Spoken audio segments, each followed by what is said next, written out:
요한복음 1장입니다. 요한복음 1장 43절에서 49절까지입니다. 봉독하겠습니다. 이튿날 예수께서 갈릴리로 나가려 하시다가 빌립을 만나 이르시되 나를 따르라 하시니 빌립은 안드레와 베드로와 한 동네 벳세다 사람이라. 빌립이 나다나엘을 찾아 이르되 모세가 율법에 기록하였고 여러 선지자가 기록한 그 일을 우리가 만났으니 요셉의 아들 나사렛 예수니라. 나다나엘이 이르되 나사렛에서 무슨 선한 것이 날 수 있느냐. 빌립이 이르되 와서 보라 하니라. 예수께서 나다나엘이 자기에게 오는 것을 보시고 그를 가리켜 이르시되 보라, 이는 참으로 이스라엘 사람이라. 그 속에 간사한 것이 없도다. 나다나엘이 이르되 어떻게 나를 아시나이까. 예수께서 대답하여 이르시되 빌립이 너를 부르기 전에 내가 무화과 나무 아래에 있을 때에 보았노라. 나다나엘이 대답하되 랍비여, 당신은 하나님의 아들이시오. 당신은 이스라엘의 임금이로소이다.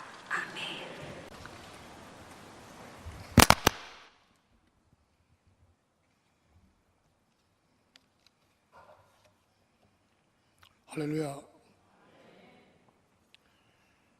설교를 준비하면서 제목을 지혜로운 교사 빌립이라고 했는데 어제 저녁까지 줄거리가 안 잡히는 거예요. 그래서 고민하다가 먼저 자고요. 잠을 잔 다음에 밤에 일어나서 시작을 했고 오늘 오후에 휴가를 내고 오후만 준비해서 왔습니다. 그래서 복장도 여름성경학교 복장입니다. 그래서 밝으시죠? 먼저 우리 교사 여러분들에게 한 해 동안 더 많은 수고하셨을 텐데 성경학교를 위해서 특별히 또 교사로 봉사하겠다고 결단한 것 진심으로 축하를 드리고 축복합니다. 제가 가끔 결혼식 주례를 할 때 늘 하는 말이 있습니다. 만남의 기적에 대한 이야기입니다. 가령 신랑 신부 두 사람이 만났는데 두 사람 중에 한 사람이라도 성장하면서 단 한 번만이라도 버스를 더 갈아탔거나 승객들이 많아서 다음 전철을 탔다면 그 위에 인생의 시간이 다 변하기 때문에 아마 두 사람은 만나지 못했을 것이기 때문에 두 사람의 만남은 기적이라고 말해줍니다. 그리고 그 두 사람의 만남과 결혼이라는 기적 뒤에는 사랑의 하나님이 계시다고 주례사를 합니다. 이렇게 신랑 신부로 만나는 결혼뿐 아니라 우리 인생을 살아가면서 다양한 만남을 가지게 됩니다. 어쩌면 우리들 인생은 만남의 연속이라고 볼 수 있습니다. 특히 교회는 하나님의 계시와 만남이 있는 곳입니다. 계시라는 것은 하나님이 자신을 드러내셔서 우리와 만나주시는 것을 의미합니다. 그리고 하나님이 자신을 드러내신 최고의 장면은 예수님의 삶과 죽음과 부활입니다. 따라서 예수님을 만나면 우리는 하나님을 만나는 것입니다. 그렇기 때문에 기독교 교육은 하나님의 계시와 만나도록 돕는 그런 과정입니다. 그 과정에서 가장 중요한 매개체, 가장 중요한 교과서는 성경책입니다. 성경책은 하나님의 계시를 기록한 책이기 때문입니다. 더 정확하게 말하면 성경책은 하나님의 계시가 드러난 사건들을 기록한 책이고 하나님의 계시와 만난 사람들이 어떻게 살아갔는지 그 살아간 이야기를 생생하게 기록한 책입니다. 그래서 성경책을 읽을 때 우리는 그 이야기 속에서 하나님의 계시와 만날 수 있습니다. 다시 말하면 성경에 기록된 말씀 속에서 하나님과 만나는 것입니다. 성경책에 나오는 많은 사람들은 하나님과의 만남을 통해서 어떻게 살아가는 것이 올바른 인생인지 그 길을 발견했습니다. 즉, 하나님과의 만남을 통해서 하나님의 뜻을 알게 되었고 인생의 가치관이 새롭게 변화되었습니다. 그래서 내 뜻을 이루는 것이 아니라 삶의 목표 자체가 하나님의 뜻을 이루어드리는 그런 사람들로 변화되었습니다. 오늘 저녁은 여름성경학교 교사 헌신 예배입니다. 성경학교가 무엇일까요? 말 그대로 여름방학을 이용해서 어린이들에게 성경 말씀을 집중적으로 가르치는 짧은 기간의 단기 학교입니다. 다시 말해서 하나님의 계시가 담겨있는 성경 말씀을 가르치면서 하나님과 아이들이 만나도록 집중적으로 돕는 시간입니다. 그러므로 성경 속에 등장하는 많은 인물들이 하나님과의 만남을 통해서 올바른 가치관과 인생길을 발견하고 변화된 삶을 살아간 것처럼 우리 어린이들이 성경학교를 통해 하나님을 만나고 변화될 수 있도록 기도로 말씀으로 돕는 교사 여러분 되시기를 주님의 이름으로 축원합니다. 오늘 본문에 등장하는 인물은 세 사람입니다. 예수님과 빌립과 나다나엘입니다. 그리고 세 번의 만남이 기록되어 있습니다. 예수님과 빌립의 만남, 그리고 빌립과 나다나엘의 만남, 그리고 예수님과 나다나엘의 만남입니다. 이 만남들을 하나씩 짧게 살펴보겠습니다.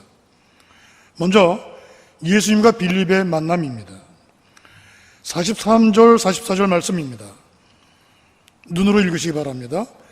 이튿날 예수께서 갈릴리로 나가려 하시다가 빌립을 만나 이르시되 나를 따르라 하시니 빌립은 안드레와 베드로와 한 동네 베세다 사람이라. 이튿날 예수께서 갈릴리로 나가려 하시다가 빌립을 만나. 이 말씀을 문자 그대로 읽으면 빌립이 예수님을 우연히 만난 것처럼 보입니다. 그러나 기독교 신앙에서 이야기하는 만남에는 우연한 만남은 없습니다. 필연적인 만남입니다. 즉, 우리가 예수님을 만난 것도 우연히 만난 것이 아니라 필연적으로 만난 것입니다. 우리가 구원받는 것이 하나님의 은총이다 라고 하는 말씀이 바로 이것입니다. 유진 피터스는 같은 본문을 더 이해하기 쉽게 설명하고 있습니다. 이튿날 예수께서 갈릴리로 가기로 하셨다. 예수께서 갈릴리에 도착해 빌립과 마주치셨다. 즉, 예수님께서 빌립을 만나기 위해 갈릴리로 가셨다는 것입니다. 여러분, 이 사실이 믿어져야 오늘 나를 찾아오시는 예수님을 영접할 수 있는 것입니다. 이렇게 늘 먼저 우리를 찾아오시는 예수님이 우리의 주님이신 줄 믿으시기 바랍니다.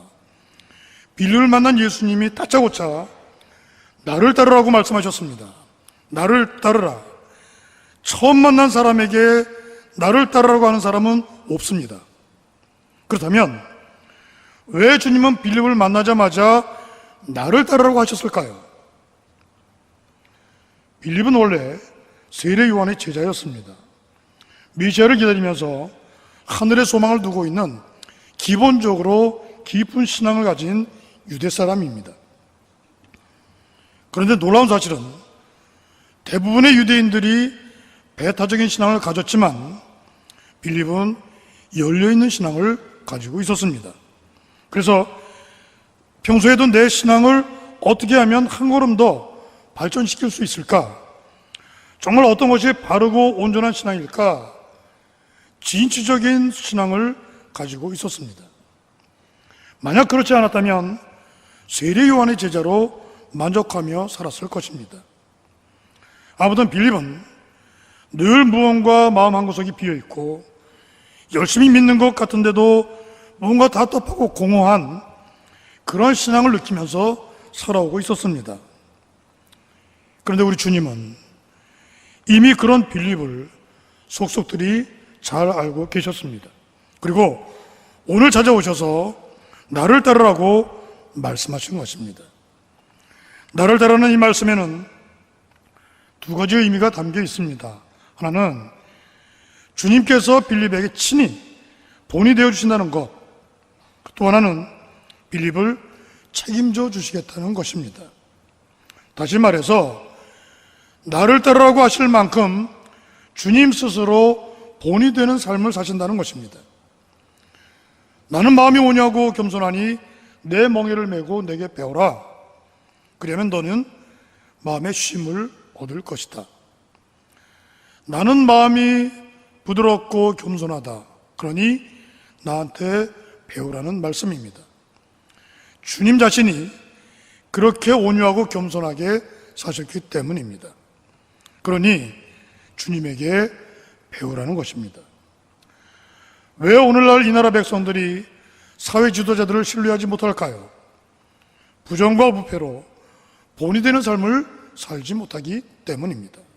마찬가지로 왜 현대 교인들이 교회 지도자들을 신뢰하지 못할까요? 지도자들이 그렇게 살지 않기 때문입니다. 말하는 것과 행동하는 것이 다르기 때문입니다. 겉과 속이 다르기 때문입니다. 그런 의미에서 바울 사도는 아주 특별한 사람입니다. 바울은 빌립보 교회에 보낸 편지에서 이렇게 말했습니다. 너희는 내게 배우고 받고 듣고 본 바를 행하라. 그러므로 오늘 우리들의 과제는 주님의 삶을 배워서 그대로 사는 것입니다. 그리고 내가 가르치는 아이들에게 나를 따르라고 당당히 얘기할 만큼 내 말과 행동이 일치되어야 하고 겉과 속이 똑같게 그렇게 믿음으로 살아가는 것입니다. 이런 사람이 진정한 교사입니다. 예수님을 만난 빌립은 완전히 새로운 사람으로 변화되었습니다. 교사 여러분, 이번 여름 성역교를 통해서 먼저 주님의 부르심에 감사를 드리고 특히 교사로서의 나 자신이 맡겨진 어린이들에게 믿음의 본이 되는 그런 신실한 삶을 살아가시기를 축복합니다. 여러분이 빌립처럼 주님을 온전히 따를 때에 약속해 주신 대로 주님께서 책임져 주시는 교사 여러분이 되시기를 주님의 이름으로 축원합니다. 두 번째 만남은 나다나엘과 빌립의 만남입니다. 45절 말씀입니다. 한번 이건 같이 읽어주시겠습니까? 빌립이 나다나엘을 찾아 이르되 모세가 율법에 기록하였고 여러 선지자가 기록한 그 일을 우리가 만났으니 요셉의 아들 나사렛 예수니라. 아멘. 빌립이 나다나엘을 찾아 이르되 빌립이 예수님을 만난 후에 완전히 변화되었습니다. 예수님이 자기를 찾아오신 것처럼 빌립도 나다나엘을 찾아 나섰습니다. 구원의 확신이 있으면 이렇게 내가 믿는 예수님을 전하고 싶은 것입니다. 빌립이 나다나엘에게 말합니다. 모세가 율법에 기록하였고 여러 선지자가 기록한 그 일을 우리가 만났으니 요셉의 아들 나사렛 예수다. 모세 율법에 기록되어 있고 예언서에 기록되어 있는 그분 메시아를 우리가 가서 만나고 왔다는 것입니다. 요셉의 아들 나사렛 예수를 우리가 만나고 왔다는 것입니다. 빌립은 성경에 대한 지식이 상당히 깊었습니다. 율법에도 조예가 깊고 선지자들이 기록한 예언서의 말씀도 잘 알고 있었습니다. 이렇게 아이들을 가르치는 교사는 하나님 말씀에 넓은 지식과 깊은 이해가 있어야 합니다. 우리 학창 시절에 어떤 선생님을 존경했나 생각해 보면 10개를 알고 그 중에 2-3개를 가르치는 선생님들입니다. 캐면 캘수록 많은 것이 나올 수 있는 그런 선생님. 그런데 1-2개를 알고 있으면서 2-3개를 가르치는 선생님들은 왠지 바닥이 보이는 것 같아서 존경스럽지 못합니다. 아마 교회학교 교사도 마찬가지일 것입니다. 메시아를 만나고 왔다는 빌립의 말에 나다나엘이 반론을 제기합니다. 46절 말씀입니다. 나다나엘이 이르되 나사렛에서 무슨 선한 것이 날 수 있느냐? 나사렛에서 무슨 선한 것이 날 수 있느냐? 유대인의 개념으로 보면 이 나사렛이라는 마을은 갈릴리 북쪽에 있는 아주 비천한 곳입니다. 우리나라로 치면 양반이 아닌 상놈들이 사는 곳입니다. 그래서 요한복음 7장 후반부에 보면 니고데모, 예수님을 한밤중에 찾아왔던 니고데모가 공회에서 예수님을 옹호하는 발언을 하니까 대제사장들과 바리새인들이 벌떼같이 일어나서 이렇게 소리칩니다. 요한복음 7장 52절 말씀인데 너도 갈릴리에서 왔느냐? 찾아보라. 갈릴리에서는 선지자가 나지 못하느니라. 너도 갈릴리에서 왔느냐? 니고데모가 예루살렘 시민인 줄 뻔히 알면서도 니고데모를 비방하고 있는 것입니다. 이 정도로 유대인들은 갈릴리 지방, 더구나 나사렛에서 선지자가 나오는 것에 대해서 인정하지 않았습니다. 당연히 메시아로 오신 예수님을 인정할 수 없었던 것입니다. 나다나엘 역시도 율법을 많이 공부한 사람입니다. 그래서 갈릴리 지방을 무시하는 그런 편협된 사상을 가지고 있었기 때문에 나사렛에서 무슨 선한 것이 날 수 있겠느냐, 그렇게 반문한 것입니다. 이때 빌립이 참으로 지혜로웠습니다. 나다나엘과 논쟁을 하지 않았습니다. 내가 어떤 누군가를 이론이나 말로 설득을 해서 전도한다는 것은 거의 불가능한 일이기 때문입니다. 빌립도 그 사실을 잘 알고 있었습니다. 그래서 와서 보라 한마디만 했습니다. 와서 보라, 네가 직접 예수님을 만나보라는 것입니다. 그러나 와서 보라 이 한마디를 하기 위해서는 내가 예수님을 분명히 믿어야 합니다. 또 내가 믿는 예수님에 대해서 잘 알아야 합니다. 그리고 예수님처럼 살아가야 합니다. 그럴 때에 내 입에서는 자연스럽게 와서 보라고 자신 있게 전할 수 있는 것입니다. 오늘 설교 제목을 지혜로운 교사 빌립이라고 한 것은 빌립이 예수님을 만난 후에 당당하게 예수님을 전할 뿐만 아니라 나다나엘로 하여금 와서 보라, 직접 예수님과의 만남을 주선하는 안내자 역할을 지혜롭게 했기 때문입니다. 오늘 교사도 마찬가지입니다. 성경학교에 오는 어린이들과 예수님과의 만남을 주선하는 중개자 내지는 안내자의 역할이 맡겨진 것입니다.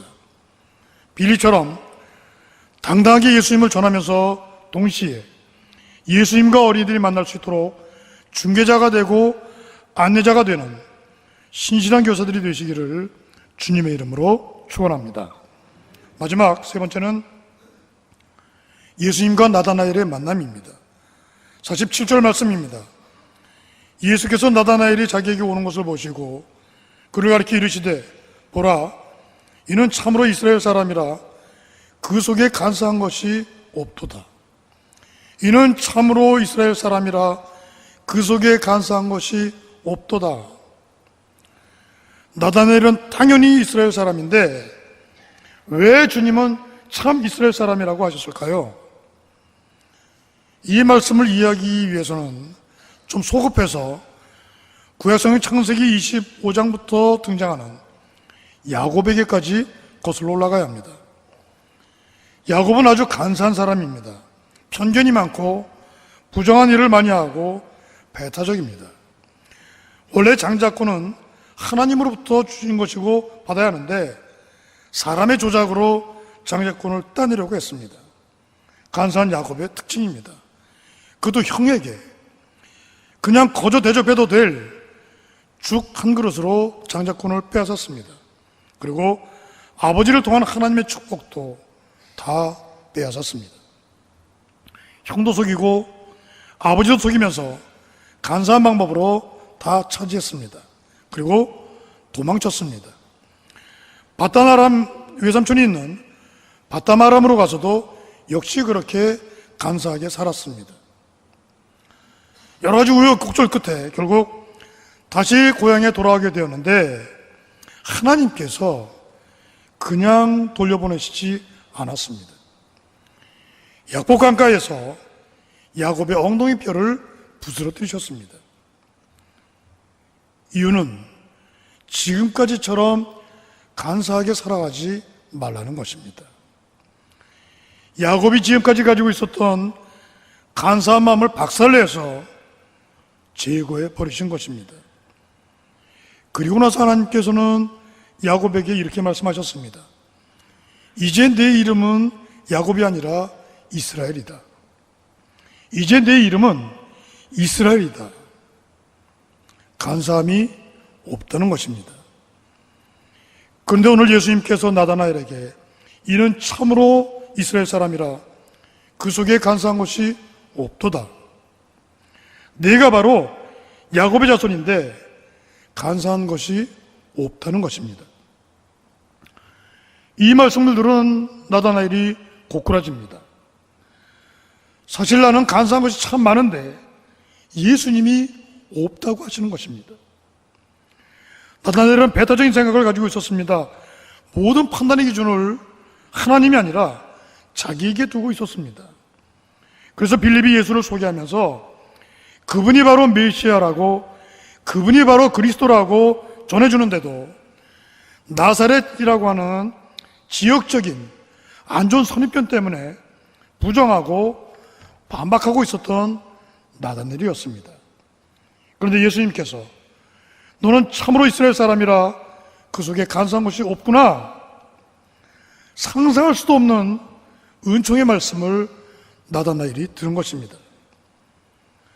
분명히 잘못한 사람에게 잘했다고 하시는 주님, 분명히 못난 사람인데 잘났다고 해주시는 주님을 지금 만난 것입니다. 나다나엘이 감동해서 질문합니다. 48절 말씀입니다. 나다나엘이 이르되 어떻게 나를 아시나이까? 어떻게 나를 아시나이까? 예수께서 대답하여 이르시되 빌립이 너를 부르기 전에 네가 무화과나무 아래에 있을 때에 보았노라. 빌립이 너를 부르기 전에 네가 무화과나무 아래에 있을 때에 보았노라. 오늘 밤 우리는 성전에 올라와 있습니다. 여러분, 누가 우리를 이 성전으로 인도해서 여기에 두셨을까요? 주님이십니다. 믿으십니까? 그렇다면 나다나엘을 무화과나무 아래에 두신 분은 누구십니까? 주님이십니다. 따라서 어떻게 나를 아십니까? 나다나엘의 질문에 주님의 대답은 빌립이 너를 부르기 전에, 빌립이 너를 나에게로 인도하기 전에 나는 벌써 너를 무화과나무 아래에 두었다, 이 말씀입니다. 이 무화과나무는 교회를 가리킵니다. 즉 교회 안에 두셨다는 것은 사망에서 생명으로 구원해 놓으셨다는 말씀입니다. 바꿔 말하면 주님께서 여기 성전에 두신 여러분은 모두 구원받은 성도들인 것입니다. 물론 이것은 기본적인 구원을 의미합니다. 그래서 이 교회라고 하는 것은, 이 교회라고 하는 무화과나무는 시도 때도 없이 하나님께서 열매를 요청하고 계십니다. 기본적인 신앙 위에 열매를 많이 맺으면 하나님이 기뻐하시면서 제자를 삼으시는 곳이 바로 교회입니다. 이번 여름 성경교회에서 봉사하시는 교사 여러분을 통해서 많은 열매를 거두는 교회로 하나님을 기쁘시게 되기를 주님의 이름으로 축원합니다. 네가 무화과나무 아래에 있을 때 보았다, 이 주님의 말씀에 나다나엘이 그만 거꾸로졌습니다. 그리고 이렇게 신앙 고백을 합니다. 49절 말씀입니다. 라삐여, 당신은 하나님의 아들이시요 당신은 이스라엘의 임금이로소이다. 당신은 하나님의 아들이시요 이스라엘의 임금이로소이다. 나사렛에서 무슨 선한 것이 나겠느냐고 편견과 부정으로 가득했던 나다나엘이 예수님을 만난 후에 180도로 바뀌었습니다. 하나님의 아들, 이스라엘의 왕이십니다. 너는 참으로 이스라엘 사람이라 그 속에 간사한 것이 없구나. 이 말씀에서 첫 번째 은혜를 받고 네가 무화과 나무 아래에 있을 때에 이미 보았다. 이 말씀에 완전히 감동을 받은 것입니다. 그런데 이 장면에서 중요한 것이 있습니다. 그것은 이 주님의 말씀을 나다나엘이 알아들었다는 것입니다.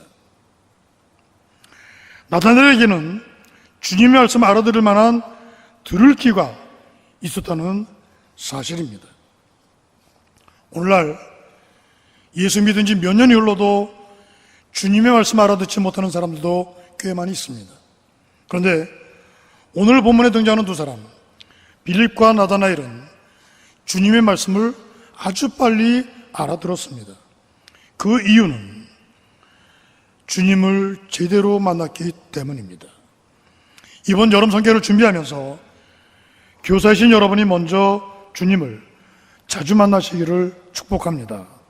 그래서 내가 만난 주님을 어린이들에게 소개하고 그들이 주님을 만날 수 있도록 말씀으로 다리를 놓아주는 그런 교사들이 되시기를 주님의 이름으로 축원합니다. 오늘 세 가지 만남에 대한 말씀을 드렸지만 모든 만남의 배후에는 하나님의 섭려와 도우심이 있었습니다. 그러므로 빌립처럼 주님이 나를 따르라고 하셨을 때 즉각 순종해서 성경학교 교사로 봉사하기로 결심한 여러분에게 전해야 할 말씀과 가르침의 능력을 베풀어 주시기를 축복합니다. 특히 빌립이 인도했던 나다나엘은 예수님의 12제자 가운데 한 사람인 바돌로메와 동일한 인물이라고 성서학자들은 말하고 있습니다.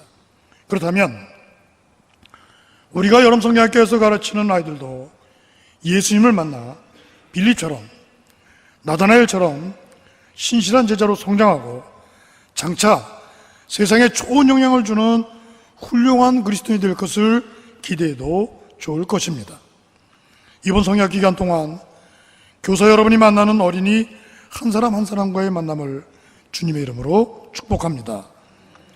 오늘 헌신 예배를 드리는 교사 여러분, 그리고 성도 여러분, 우리가 받은 복 가운데 가장 큰 복은 우리 주님과의 만남인 것을 믿으시기를 바랍니다.